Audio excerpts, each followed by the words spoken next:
안녕하세요. 피션베스트 피션입니다. 그런데 제 영상을 보시면 제가 형님이라고 부르는 분들이 있어요. 최소한 트럼프 정도 되거나 이 대통령이죠. 아니면 역사의 길이 남을 유명한 이런 경제학자 이런 분들한테 형님이라는 존칭을 붙여드리고 있는데, 동학개미 투자자분들도 제가 동학개미다 뭐 이렇게 부르기보다는 동학개미 형님이다 이렇게 불러드립니다. 왜 이러는 걸까요? 우리나라 상황이 굉장히 어려울 때 나서서 우리나라의 구원병 같은 역할을 해줬던 이런 분들이기 때문입니다. 처음에 누가 불렀는지 모르겠지만 동학개미라는 표현 자체가 이 과거 조선시대의 동학농민운동과 굉장히 유사한 점이 많습니다. 여튼 이 고마움의 표시 때문에 제가 존경한다, 리스펙한다 이렇게 말씀을 드리고 있는데, 이유를 하나하나 살펴보면 누가 처음에 불렀는지 모르겠지만 동학개미라는 이런 표현 자체가 과거 조선시대의 동학농민운동과 굉장히 유사한 점이 많습니다. 첫 번째는 두 가지 모두 이렇게는 못 살겠다 하면서 우리 같은 서민들이 들고 일어난 운동이라는 거죠. 동학농민운동부터 한번 볼게요. 1894년에 당시 조정은 고종과 명성황후라고 부르기도 하고 민비라고 부르기도 하죠. 자, 논란이 많은 이분이 다스리고 있던 이런 시대입니다. 현재 전라북도 정읍지역이 조선시대에는 고부군이라고 불렀고요. 여기에 전봉준, 이 녹두 장군이죠. 이분이 살고 있었습니다. 그런데 하필이면 당시에 탐관오리 조병갑이 이 고부군의 군수로 이렇게 내려옵니다. 오자마자 막대한 세금을 농민들한테 거뒀고요. 저수지를 하나 새로 짓게 합니다. 그리고 이 저수지에서 물을 댄 농가에는 또 엄청난 세금을 받는 이런 탐관오리 짓거리를 시작을 하게 되죠. 그때 당시 전봉준의 이 아버지가 전창혁이라는 이런 분인데 훈장을 하고 있었어요. 그랬더니 마을 주민들이 세금이 너무 무거우니까 훈장님한테 가서 얘기를 한 거죠. 훈장님, 우리 이제 글을 잘 못 쓰고 글을 상소문을 올리기 힘드니까, 그러니까 훈장님이 상소문을 내서 세금을 좀 깎아달라, 이렇게 상소를 내달라 이렇게 청을 합니다. 그래서 대표로 가서 세금을 깎아달라 얘기를 하죠. 그런데 이 탐관오리 조병갑이 어떻게 했을까요? 곤장만 엄청나게 때려서 돌려보내게 됩니다. 이렇게 곤장을 많이 맞아서 한 달 있다가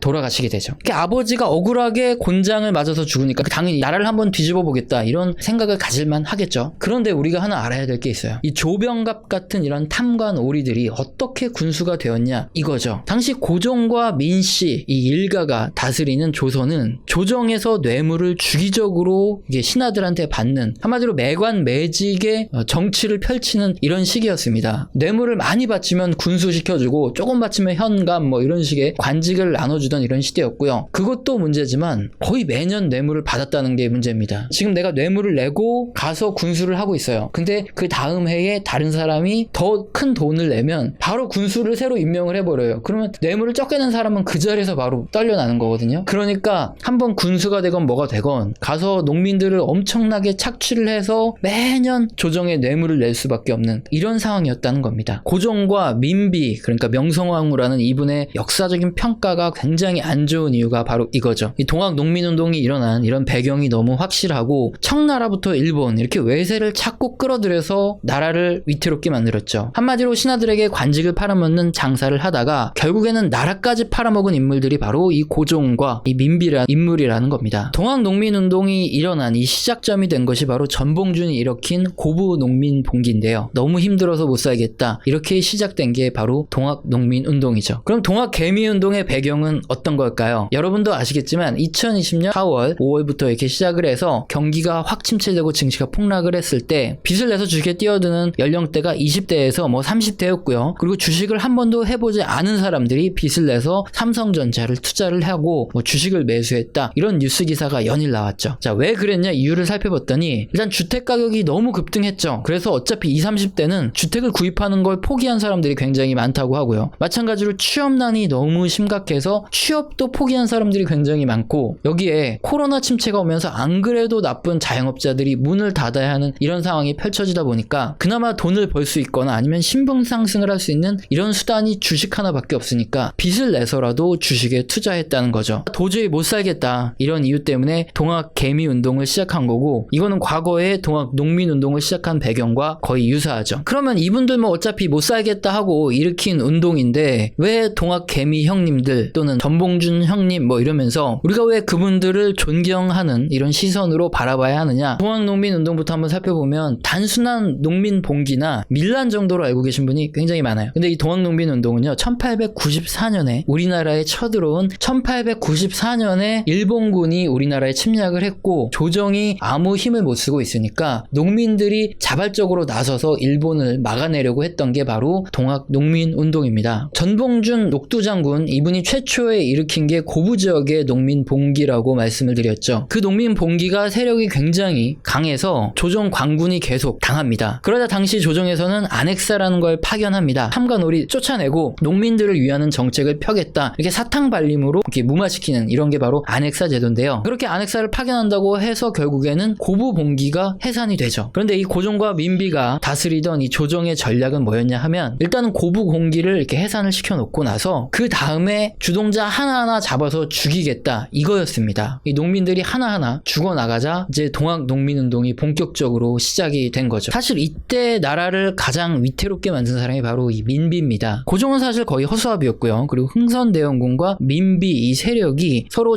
권력 다툼을 하고 있었습니다. 그런데 흥선대원군이 그때는 정권에서 밀려나 있던 이런 시대거든요. 왜냐면 민비가 계속 청나라의 도움을 요청을 해서 청나라 군대가 계속 흥선대원군을 끄집어 내렸기 때문인데요. 동학농민운동이 벌어졌던 이 1894년에는 흥선대원군이 다시 자기 자리를 한번 차지해보기 위해서 동학농민운동을 이용해서 정치적인 야욕을 채우려고 하죠. 이렇게 동학농민운동이 거세지고 광군을 계속 격파해 나가자 고종 민비는 또다시 청나라 군대의 도움을 요청합니다. 정권 하나 지켜보겠다고, 만약에 뭐 우리나라에서 예를 들어서 쿠데타를 일으켰다 했는데 갑자기 일본이라든가 아니면 중국에 군사 요청해서 정권 유지시켜달라, 뭐 이런 식으로 했던 거죠. 그래서 명성황후라고 이렇게 부르지 않고 민비라고 부르는 이유가 이겁니다. 특히 1894년에 이 동학농민운동이 일어났을 때는 청나라에 나라를 팔아먹은 게 벌써 세 번째입니다. 굉장히 경악할 일이죠. 첫 번째로 나라를 팔아먹었던 이 시기는 1882년에 이모군란이라는 이 시기예요. 군인들이 조정을 딱 잡고 나서 흥선대원군을 자리에 딱 앉히죠. 자, 그렇게 하자 민비가 정권에서 밀려나기 싫으니까 청나라의 도움을 청했고요. 청나라 군대가 와서 흥선대원군을 끌어내렸던 사건이 바로 이모군란이고요. 이때부터 당연히 청나라의 내정 간섭이 심해집니다. 그런데 청나라가 뭐 조공도 요구하고 내정 간섭도 심해지니까 당연히 반대하는 세력이 나타나죠. 그게 바로 1884년의 갑신정변이란 건데요. 이건 더 웃겨요. 청나라가 내정 간섭한다고 일본 군대의 도움을 요청해서 청나라를 한번 몰아내보겠다, 이게 바로 갑신정변이었습니다. 근데 문제는 어떻게 됐냐면은 일본군이 청나라 군대랑 서로 합의를 했죠. 서로 군사적 충돌을 해봐야 아무 의미가 없으니까 조선에서 서로 군사 빼자, 이렇게 텐진 조약을 맺습니다. 그래서 갑신정변은 뭐 3일천하라고 말을 많이 하죠. 조정을 점거를 했지만 이 청나라 군사들한테 전부 다 몰살을 당하거나 아니면은 뭐 일본으로 도망가거나 이런 사건이 갑신정변이었고, 문제는 이 텐진 조약 때문에 일본군이 우리나라에 들어오는 계기가 마련됐죠. 그로부터 한 10년이 지난 1894년에 이제 동학농민군이 엄청난 기세로 조정에 들어오고, 이렇게 되자 민비가 세 번째로 나라를 팔아먹죠. 바로 또 청나라 군대에 우리나라 동학농민운동이 너무 심각해서 조정이 위협을 받고 있으니까 도와주세요, 이렇게 얘기를 합니다. 청나라가 당연히 얼씨구나 하고 군사를 또 파병을 하죠. 근데 일본도 텐진 조약이죠. 이걸 위반했다 하면서 또 우리나라에 군사를 데리고 들어옵니다. 조정이 깜짝 놀란 거죠. 청과 일본 군대가 들어오니까 그제서야 우리 동학농민군에게 우리가 화해를 하자, 우리가 요구 조건 들어줄게 하면서 화해를 합니다. 이걸 전주화약이라고 하는데, 뒤늦게 맺고 조정이 청국하고 일본에 군사 물려달라 이렇게 요청을 하는데, 근데 과연 나가겠습니까? 조선 땅 먹으러 쳐들어온 건데. 어쨌든 군사 회고는 하지 않고요. 청나라 군대와 일본 군대가 서로 우리나라를 놓고 한판 붙습니다. 이게 바로 1894년 7월에 일어난 청일전쟁이죠. 이 전쟁은 중국도 아니고요, 일본도 아니고 바로 조선에서 전쟁이 벌어지게 됩니다. 우리나라가 전쟁터가 된 거고 백성들만 죽어나갔던 거죠. 그런데 여러분도 아시겠지만 풍도, 압록강, 여순, 평양, 그리고 우금치 전투까지 전부 다 일본이 이기고요. 그러면서 청일전쟁에서 청나라를 몰아내면서 본격적인 내정 간섭이 시작되는 거죠. 이렇게 일본이 우리나라에 침략을 했을 때 바로 동학농민군이 3차 봉기를 했던 겁니다. 당시 일본이 우리나라를 마음대로 이렇게 내정 간섭을 하는데도 불구하고 조정에서 가만히 있으니까 전봉준 장군을 필두로 한 동학농민군이 일어나서 일본군을 맞서서 싸웠던 거죠. 근데 더 웃긴 거는 당시 조정은 이렇게 국민들이 일어나서 일본이랑 싸우고 있는데 오히려 관군을 동원해서 동학농민군을 소탕했습니다. 그러니까 일본과 같이 연합군을 결성해서 우리나라 사람끼리 우리나라를 죽였던 거죠. 굉장히 황당하죠. 결국 아쉽지만 우금치 전투에서 동학농민군들이 크게 패배를 하고 이제 몰락의 길로 가고, 전봉준 장군도 그 이후에 잡히게 됩니다. 어떻게 하다 보니까 이 명성황후, 이 민비를 비하하는 게 아니라 그냥 팩트만 좀 말씀을 드린 거고요. 이렇게 처음에는 못 살겠다로 시작을 했지만 나중에는 외세를 우리 힘으로 몰아내자 이러면서 일어났던 게 바로 동학농민운동이니까 단순한 밀란 논란 정도로 이렇게 치부를 해서는 안 된다는 거죠. 그럼 2020년의 동학개미 운동은 어떻게 평가를 내릴까요? 우리나라 주식시장에서 외국인 비율이 거의 37%입니다. 그리고 뭐 삼성전자를 비롯한 우리나라 기업들의 실적이 아무리 잘 나와도 그냥 외국인들이 매도를 하면 우리나라 주시장은 폭락을 하는 겁니다. 이렇게 외국인들에 의해서 항상 좌지우지 되고요. 외국인들이 팔고 나가면 주가가 더 빠지게 되는데 그때 헐값에 또 외국인들이 다시 사들여가지고 수익을 봤던 게 이제까지 외국인들이 우리나라의 금융시장을 농락했던 방법인데 동학개미운동 이 형님들이 자본을 투자해서 삼성전자를 매수하고 뭐 우리나라 주식을 매수하면서 주식시장을 어떻게 보면 방어했던 거죠. 자세히 한번 보면요. 우리나라 코스피의 시가총액이 1630조죠. 이 중에서 삼성전자 우선주를 포함해서 약 400조 정도 되죠. 약 한 25% 정도가 삼성전자인데요. 기관들은 일정 이상 손실이 커지게 되면 자동적으로 로스컷을 하게 됩니다. 그래서 순차적으로 손실폭이 커질수록 가지고 있는 물량을 전부 매도를 하고요. 마찬가지로 뭐 연기금도 당연히 그렇게 물량을 쏟아낼 수밖에 없습니다. 개인도 투매에 동참을 할 수밖에 없고 빚을 가지고 있었다면 그 빚이 담보 비율을 맞춰야 되니까 당연히 물량이 쏟아지면서 주가가 급락을 하게 됩니다. 그렇게 되고 난 이후에 그동안 외국인들은 거의 헐값에 뭐 삼성전자라든가 아니면 우리나라 주식들을 저점에서 쓸어 담아서 계속 수익을 내고 이렇게 했습니다. 이번에도 방어를 하지 않았다면 당연히 우리나라 주시장은 굉장히 많이 떨어졌고요. 그리고 저점에서 외국인들이 야금야금 사 모아가면서 수익을 봤을 거죠. 그런데 이번이 어떤가요? 또 하나 우리 주식하는 사람들의 입장에서 뭐 삼성전자를 가지고 계신 분들은 당연히 동학개미 형님들한테 굉장히 감사할 수밖에 없고요. 펀드라든가 보험 아니면 연금 이런 데서도 주식형 자산 중에는 반드시 삼성전자를 거의 가지고 있거든요. 우리나라 개인들이 방어를 해준 거기 때문에 상당히 고마운 일이죠. 그래서 우리 동학개미 형님들이 수익을 좀 보실 수 있게 삼성전자가 꼭 올라와줬으면 한다. 이런 바람이 있다는 거죠. 오늘은 역사적인 이야기를 좀 해드렸고요. 오늘 영상도 마음에 드셨다면 구독과 좋아요는 꼭 눌러주시고 지속적으로 시청 부탁드립니다. 감사합니다.